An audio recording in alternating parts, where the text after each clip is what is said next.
శ్రీకృష్ణుడు సత్యభామ గర్వాన్ని ఎలా అణిచాడో మీకు తెలుసా? శ్రీకృష్ణుడు సత్యభామ గర్వాన్ని ఎలా తగ్గించాడు అనే కథ భాగవతంలో చాలా ప్రసిద్ధమైనది. ఇది తులాభారం కథగా కూడా ప్రసిద్ధి చెందింది. సత్యభామ గర్వం, తులాభారం.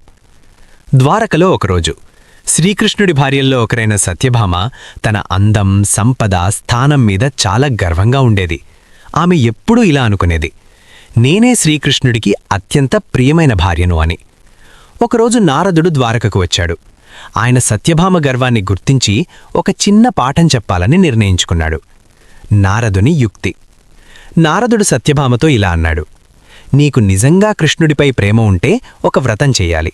ఆ వ్రతం ప్రకారం నువ్వు కృష్ణుణ్ణి తులభారంలో పెట్టి ఆయన బరువుకు సమానంగా బంగారం, ఆభరణాలు, వజ్రాలు ఇవ్వాలి. సత్యభామ వెంటనే అంగీకరించింది. ఇది నాకు చాలా సులభం అని గర్వంగా అనుకుంది. తులభారం ప్రారంభం. ఒక పెద్ద తులాభారం ఏర్పాటు చేశారు. ఒకవైపు కృష్ణుడు కూర్చున్నాడు, మరోవైపు సత్యభామ తన బంగారం, ఆభరణాలు, వజ్రాలు పెట్టడం ప్రారంభించింది. కానీ ఆశ్చర్యం, ఎంత బంగారం పెట్టినా తులం కృష్ణుడి వైపే ఎక్కువగా ఉండేది. సత్యభామ ఆశ్చర్యపోయింది. గర్వం క్రమంగా తగ్గుతూ వచ్చింది. కంగారు మొదలైంది. రుక్మిణి ప్రవేశం. ఈ పరిస్థితిని చూసిన మరో భార్య అయిన రుక్మిణి అక్కడికి వచ్చింది. ఆమె చిరునవ్వుతో ఇలా చెప్పింది, ఇది సంపదతో కాదు, భక్తితో సాధ్యం. ఆమె ఒక చిన్న తులసి ఆకు తీసుకుని కృష్ణుణ్ణి స్మరించూ భక్తితో తులంలో పెట్టింది. వెంటనే తులం సమంగా అయిపోయింది. గర్వానికి ముగింపు. సత్యభామ అప్పుడు గ్రహించింది, నిజమైన ప్రేమ, భక్తి ధనం కంటే గొప్పవి.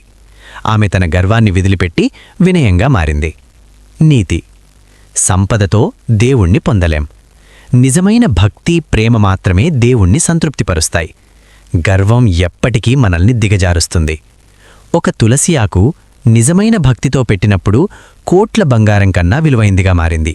ఇదే సత్యభామ గర్వానికి శ్రీకృష్ణుడిచ్చిన గొప్ప పాఠం. ఈ వీడియో నచ్చినట్లయితే లైక్ చేసి ఛానల్ని సబ్స్క్రైబ్ చేసుకోండి.